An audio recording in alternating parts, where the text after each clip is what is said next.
პირველ რიგში მივესალმები იმ ხალხს, რომელიც მორიგჯერ გავიდა რუსთაველზე.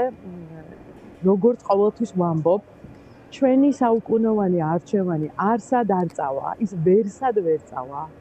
ბიძინა ივანიშვილის და მისი მოლაპარაკე თოჯინების სწრაფვა არის ფუჭი.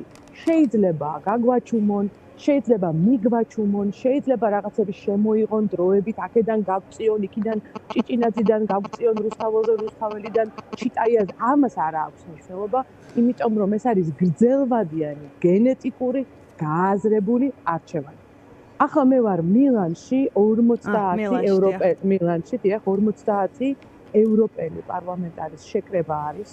ყოველწლიური საუბარი მიმდინარე პრობლემებზე და საკითხებზე ევროპის შიგნით და აქ ვართ მოწვეული არა ევროკავშირიდან 4 პარლამენტარი უკრაინიდან და პოლიტიკოსი საქართველოდან მე. ჩვენთვის, ანუ არავის არ უყვარს აქ რომ საქართველოდან წარმომადგენელი ესწრება, ეს არის ჩვენი ოჯახი, ეს არის ჩვენი ბუნებრივი ადგილი. დღევანდელი დისკუსია ძალიან სერიოზული დისკუსია იყო აქ და 19 დეკემბერს სავარაუდოდ გაძარცვა რა მოუვა რუსულ ქონებას და რუსულ ფულს, რომელიც არის განთავსებული ევროპაში. საუბარი არის 200 მილიარდზე, რომლითაც შეიძლება და ალბათ დაფინანსდება საქმიანობები უკრაინისა, უკრაინის იარაღის წარმოება და ასე შემდეგ. ეს არის დისკუსიები, რომელშიც ჩვენ ვართ ჩართულები, იქნებით ჩართულები. ჩემი ამოცანა არის, რომ ქვეყნები, რომელსაც აქამდე არ დაუფიქსირებიათ თავიანთი ხმამაღალი ხმა, ესპანეთი, საბერძნეთი, მალტა, იტალია, განსაკუთრებით იტალიაში ვარ და იტალიის ხმამაღალი პოზიცია საქართველოში დამყარებულ დიქტატურაზე ჩვენ არ გაგვიგია, მიუხედავად იმისა, რომ 10,000-ობით ჩვენი თანამოქალაქე აქ შრომობს და ჩემი აქ ყოფნის არსი არის, ხმა მივიტანო, ესენი პარლამენტარები არიან ყველანი და ყველას უთხრა, რომ საქართველო არის, არ უნდა დაგვივიწყონ, ჩვენ გვჭირდება მხარდაჭერა. 100-ზე მეტი ადამიანი ციხეშია მხოლოდ და მხოლოდ პოლიტიკური მოსაზრების გამო. კარგით. აი ერთი კითხვა მინდა დაგისვათ.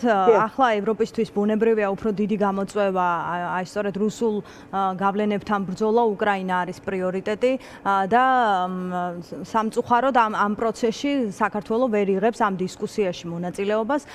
თუმცა თქვენ თქვით, რომ არ უნდა დაგვივიწყოთ, ანუ გჭირდებათ თუ არა პოლიტიკოსებს, ვინც ესაუბრებით ევროპელ პარტნიორებს, ამის შეხსენება მათთვის, რომ მათ არ უნდა დაგვივიწყონ. ანუ არის თუ არა რაღაცნაირად ყურადღება შენელებული, შერბილებული თუ შემსუბუქებული საქართველოს და საქართველოში მიმდინარე მოვლენების მიმართ.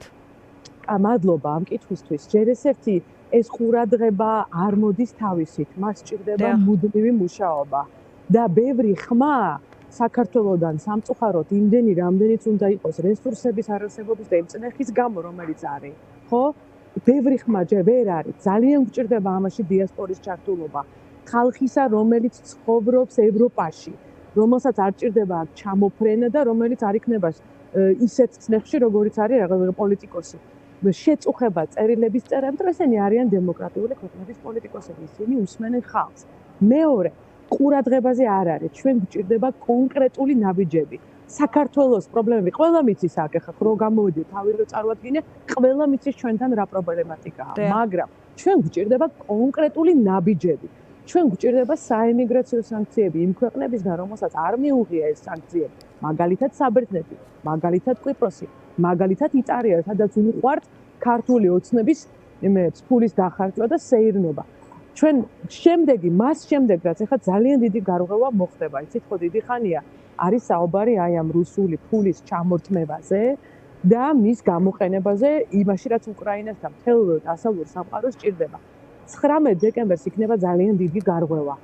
მას შემდეგ უკვე სივრცე იმისთვის რომ გარდა იმისა რომ მიღებული იქნება გადაწყვეტილება ქართული ოცნების აი ამ შემსრულებლებთან დაკავშირებით, იმ ხალხთან დაკავშირებით პროკურორები, მოსამართლეები, რომლებიც უვიზოთ ვეღარ იგულავებენ ევროპაში ჩვენთვისაც შეიქმნება შესაძლებლობა, რომ ევროკავშირმა კიდევ მეტი ზომები მიიღოს.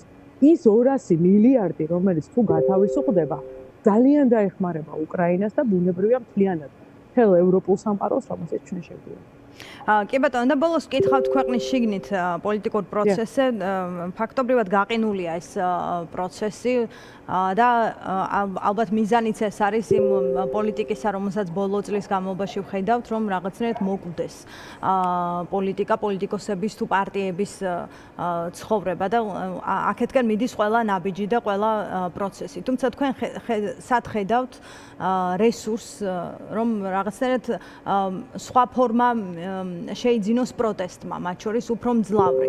ერთი წლის თავმა აჩვენა, რომ ეს პროტესტი შეიძლება ყოველდღე ქუჩაში არ ჩანდეს, მაგრამ ადამიანებში არსებობს, მაგრამ მას სჭირდება, ასე ვთქვათ, შედეგებიც, ხომ? მას სჭირდება გამოხატვა, მას სჭირდება პოლიტიკური პროცესი რომ არსებობდეს, ამას სჭირდება ასპარეზი და ასპარეზი სადაც არ იქნება დამოკიდებული ვიღაცის ჩაქუძე და მუშზე, არამედ სადაც გადაწყდება ყველაფერი სამართლიანად და მსჯელობის მეშვეობით. მანამ სანამ ეს გვექნება, მე მაქვს გაკეთებული და წარდგენილი ეროვნული გადარჩენის გეგმა. ის ღია, იქ არის ჩამოთვლილი იდეები, რასაც დღეს იყო მსჯელობა. ის სადაც ევროპა უკვე არის, ჩვენ ვიქნებით ცოტა ხანში თუ არ შევხედეთ ვითარებას ჩვენ საზღვრებთან მიმართებაში. ის რაც ხდება ახალ მშენებლობასთან მიმართებაში დასავლეთში, ხო ის რომ 10,000-ობით ადამიანი ბინასთან პატარა ოროთახიან ბინასთან ერთად იძენს ცხოვრების ნებართვას, იძენს შემდეგ იმას რომ აქირავებს ბინას და სახელმწიფოს არაფერს არ უხდის, არაფერს ცხოვრობს სადღაც და სახელმწიფოს უხდის ნულას. ეს არის ეროვნული გადარჩენის გეგმა, ამას ყველას შეუძლია შემოერტეს ოპოზიციურ პარტიებსაც, გაიზიაროს ეს იდეები, იმიტომ რომ თუ ჩვენ ვიღაცასთან უნდა ვიმუშაოთ იდეებთან დაკავშირებით, ხო, მარტო იმიტომ ხო რომ ვიღაცა მოგწონს ან არ მოგწონს. და ამასობაში მას შემდეგ რაც მე ხა ქვეყნის შიგნით და ქვეყნის გარეთ დიასპორის როლი ძალიან მნიშვნელოვანია ქართულ ოცნებას. ქაბატონო ანა არ უნდა ეგონოს ხა მე ამ ხალხს მის უფლებას ჩამოვართვევ და აღარ არის ადამიანი, აღარ არის პრობლემა, ხო იცით სტალინური მიდგომა. დიასპორებმა მე ვხედავ იტალიური დიასპორის აქტიურობას, ვხედავ ბრიტანული დიასპორის აქტიურობას, ამერიკული დიასპორა სამარცხვინო ამერიკულმა საელჩომ არ შეუშვა თავის შენობაში. თავისი თანამოქალაქეები გუშინ მოხდა ეს. ერთობლივი ძალით სხვადასხვა ფრონტიდან ჩვენ უნდა შევუტიოთ აი ამ ურჩხულს, რომელიც თავზე მოგვეცდა. მადლობა.